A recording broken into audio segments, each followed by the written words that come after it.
नमस्कार. श्री स्वामी समर्थ. सर्वांचं आपल्या चॅनलवर खूप मनापासून स्वागत आहे. स्वामी महाराज तुमच्या सगळ्या चांगल्या इच्छा पूर्ण करो. स्वामींच्या कृपेने तुमचा आजचा दिवस शुभ जाऊ ही स्वामीचरणी प्रार्थना करते मी आणि आपल्या आजच्या व्हिडिओला सुरुवात करते. तर आता हिंदू पंचांगानुसार सन 2026 अतिशय महत्त्वाचा असणार आहे.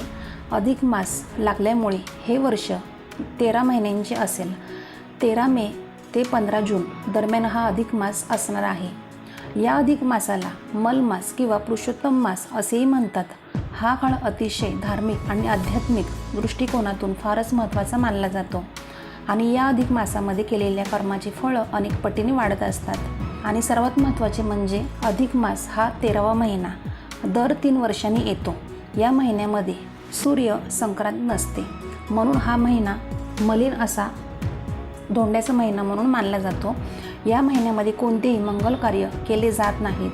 जेव्हा एकच चंद्रमास दोनदा येतो तेव्हा पहिल्याला अधिक मास आणि दुसऱ्याला शुद्ध मास असे म्हणतात. चंद्र आणि सूर्य वर्षामध्ये संतुलन राखण्यासाठी अधिक मास दर 3 वर्षांनी एकदा येत असतो. या महिन्याला धोंड्याचा महिना असेही म्हटले जाते. हा महिना भगवान विष्णूला समर्पित असतो. नकारात्मकतेला तुमच्या जीवनावर प्रभाव टाकून राहण्यासाठी किंवा रोखण्यासाठी या महिन्यामध्ये काही नियमाचे पालन केले पाहिजेत.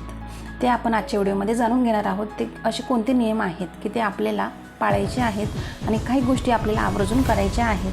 तर आता व्हिडिओ शेवटपर्यंत नक्की पहा आणि तुम्ही चॅनलवरती नवीन असाल, पहिल्यांदा आपले व्हिडिओ पाहत असाल तर आपल्या चॅनलला नक्की सबस्क्राईब करा, व्हिडिओला लाईक करा, शेअर करा आणि एक कमेंट नक्की करा. तर नक्की व्हिडिओ शेवटपर्यंत पहा. तर आता आपण जाणून घेऊया बघा असे कोणते नियम आहेत. तर अधिक महिना या पवित्र महिन्यामध्ये भगवान विष्णूंच्या उपासनेला विशेष महत्त्व आहे. ओम नमो भगवते वासुदेवाय या मंत्राचा जप केल्याने मानसिक शांती आणि पुण्य याचा आपल्याला लाभ मिळत असतो. आता दुसरं, श्रीहरी विष्णूंनी सांगितल्याप्रमाणे या अधिक महिन्यांमध्ये भूमिशयन व्रत करावे. म्हणजेच काय की बेडवर झोपायचं नाही, गादीवर झोपायचं नाही. संपूर्ण अधिक मास खाली फरशीवर सतरंजी, घोंगडी किंवा चटई वगैरे टाकून आपण झोपू शकतो. मग ते दुपारी झोपणं असो किंवा आपलं रात्री झोपणं असो किंवा बसणं असो गादीवर किंवा बेडवर बसायचं नाही आहे. त्याच्यानंतर अधिक मासामध्ये दान, जप, तप, पूजापाठ आणि गोमातेची सेवा करणे अतिशय पुण्यकारक मानले जाते. तसेच अधिक मासामध्ये रामायण, गीता यासारख्या धार्मिक ग्रंथाचे दान करणे हे अतिशय शुभ मानले जाते. त्यासाठी या महिन्यामध्ये आवर्जून दान आपण केलेच पाहिजे. पुढचं, अधिक महिन्यामध्ये दान धर्मामध्ये तुम्ही वस्त्र आणि दीपदान करणे अतिशय शुभ मानले जाते. विशेषतः अनंताचे दान, दीपदान आणि कासेच्या भांड्यात मालपुवा दान करणे अतिशय शुभ आहे. त्याच्यानंतर अधिक महिन्यामध्ये अनारसे, बतासे, खारका, सुपारी किंवा फळं असतील तर ही 33 संख्येमध्ये सत्पात्र म्हणजे पात्रासह दान करायचे आहेत. आता जावयाला दान देणं वेगळं. हे जे दान आहे ते आपण एखाद्या मंदिरामध्ये गुरुजींना किंवा एखाद्या गरजू व्यक्तीला तुम्हाला द्यायचं असेल तर तुम्ही देऊ शकता. त्याच्यानंतर आता अधिक मासामध्ये एक वेळ जेवण करून सुद्धा तुम्ही अधिक मास पाळू शकता, उपवास करू शकता. या महिन्यामध्ये अन्नदान करू शकता किंवा संपूर्ण धोंड्याचा महिना म्हणजे अधिक मासामध्ये गाईला गोग्रास खाऊ घालू शकता. एक जोडपं भोजन म्हणजे एखादं जोडपं बोलवायचं आहे. संपूर्ण अधिक मास त्यांना दुपारचं किंवा रात्रीचं जेवण आपल्या घरी जेवू घालायचं आहे. किंवा तुम्ही एखाद्या सवाष्णी स्त्रीलासुद्धा बोलवू शकता आणि तिलासुद्धा जेवण घालू शकता. त्याचप्रमाणे अधिक महिन्यामध्ये आवळी स्नान करू शकता, तीर्थस्नान करू शकता. आता तीर्थस्नान तर आपण दररोज काही करू शकत नाही, पण बघा मग काय करायचं. अधिक मास सुरू होण्याच्या अगोदरच पूजा साहित्याच्या दुकानामध्ये तुम्हाला गंगाजल आणून ठेवायचं आहे.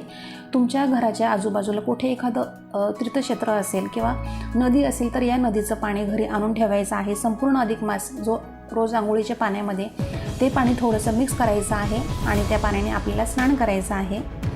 या महिन्यामध्ये धरण पारण भोजन व्रत करू शकतो. म्हणजे काय तर 1 दिवस जेवण करायचं आणि 1 दिवस उपवास करायचा. हे व्रत पण तुम्ही करू शकता. बरेच जण करतातही. किंवा आपण दुसऱ्या पद्धतीने देखील धरण पारण करू शकतो. ते म्हणजे दिवसातून फक्त एकदा जेवण करायचं, म्हणजे आपण संध्याकाळी एकदा जेवण करायचं असं देखील करू शकतो. आणि महाविष्णूंना आहे ना आवळा अतिशय प्रिय समजला जातो. म्हणजे या महिन्यामध्ये काही जण आवळ्याच्या झाडाखाली आपलं जे काही धार्मिक अधिष्ठान जप ताप असतोय सुद्धा म्हणजे अशा काही गोष्टी ते आवर्जून करतातच. तर काही जण या आवळ्याला कोरून त्यामध्ये तिळाच्या तेलाचा देवासमोर किंवा अगदी मंदिरामध्ये जाऊन देवासमोर लावतात. हे सुद्धा पुण्यकारक समजलं जातं. या महिन्यामध्ये केली जाणारे काही लोकप्रिय व्रतसुद्धा आहेत की जे आवर्जून वर्षानुवर्षे महिला करतात. तर त्यामधलं हळदी कुंकू, स्वस्तिकचं व्रत, रांगोळी व्रत, त्यानंतर गोपदम व्रत केलं जातं. अधिक महिन्यामध्ये दररोज तुळशीची पूजा केली जाते किंवा एखादी सवाष्णी बोलून तिची रोज ओटी भरली जाते किंवा एखाद्या सवाष्णी स्त्रीला बोलावून रोज तिला चहा वगैरे आवडत असेल तर चहा किंवा दूध असं आपण द्यायचं असतं. आणि जे दान आहेत ते सुद्धा आपण अधिक मासामध्ये करू शकतो. हे अतिशय महत्त्वाचं असतं. त्यामुळे बघा, दान करणं अतिशय महत्त्वाचं आहे अधिक महिन्यामध्ये. आणि अधिक मास पुरुषोत्तम मास म्हणून ओळखला जातो.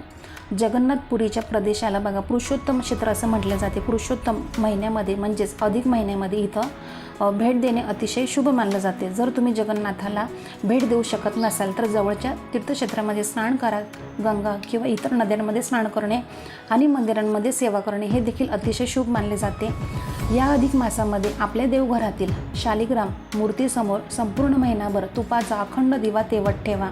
जर तुमच्याकडे शालिग्राम नसेल तर भगवान विष्णूंच्या फोटोसमोर किंवा फोटोसमोर लावा, काही हरकत नाही.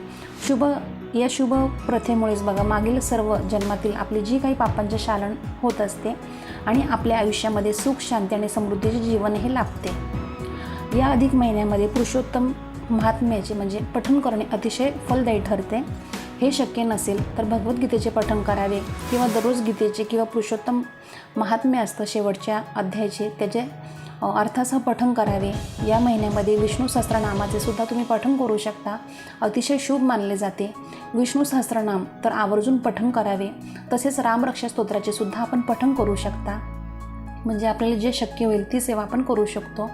अधिक मासामध्ये विवाह, गृहप्रवेश, मोजीब बंधन, बारसे, मुंडन यासारखी शुभ आणि मंगलमय कार्य केली जात नाहीत. असे मानले जाते की या महिन्यामध्ये शुभ कार्य केल्यास अपेक्षित फळं मिळत नाहीत. आणि या महिन्यामध्ये केस कापणे किंवा नखे कापणे टाळावे. या अधिक मासामध्ये सात्विक जेवण करावे. तामसिक पदार्थ जसे की कांदा, लसूण, मांस हे पूर्णपणे वर्ज्य करावे.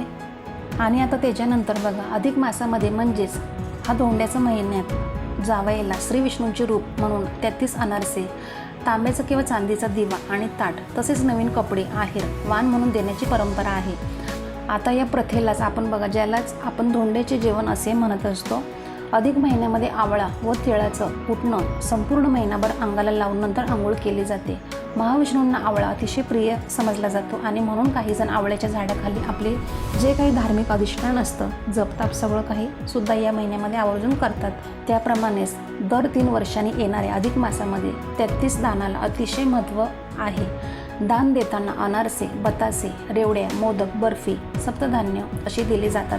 अनारसे, बतासे यासारख्या पदार्थांची 33 नग या प्रमाणामध्ये दान दिले जातात. दीपदान, तांब्याचे पात्र, वस्त्रदान या गोष्टी दान कराव्यात. तसेच इच्छाशक्ती व आर्थिकता याप्रमाणे आपण दान करू शकता. आणि या अधिक महिन्यामध्ये सुद्धा बघा आपल्या मातेची ओटी आपण भरू शकतो म्हणजे. आणि त्याचप्रमाणे तुम्हाला सांगितलं की भोजन, दान किंवा विष्णू याग अशा सर्व गोष्टी आपण आवर्जून करायच्याच आहेत. आणि भगवान विष्णू यांचा बघा आशीर्वाद मिळवण्यासाठी दीपदानाला या महिन्यात अतिशय महत्त्व आहे. धार्मिक मान्यतेनुसार जावयाला निरंजन दिल्यामुळे तुम्हाला लक्ष्मी आणि भगवान विष्णूंचे आशीर्वाद मिळतात. म्हणून या महिन्यामध्ये अनेक जण जावयाला अधिक मासामध्ये घरी बोलवतात, त्यांच्यासाठी छान छान खाद्यपदार्थ बनवतात आणि त्यासोबतच 33 अनारसे, 33 बतासे आणि त्यासोबतच एक चांदीचे निरंजन देतात आणि 33 दिव्याने जावयाचे औक्षण करतात. आणि हीच परंपरा पूर्वीपासूनच चालत आलेली आहे. अधिक महिन्यामध्ये भगवंतासाठी निष्काम भावनेने धार्मिक कार्य करण्याचा प्रघात आहे.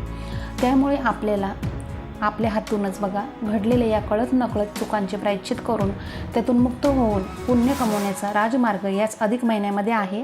म्हणूनच असं म्हटलं जातं की दर 3 वर्षांनी येणाऱ्या या अधिक महिन्यामध्ये आपल्याकडून स्वतःची आत्मशुद्धी करून घेण्याची मोठी पर्वणीच आहे. त्यामुळे आपल्याला बघा अशा प्रकारे दर 3 वर्षातून एकदा अधिक महिना येतो.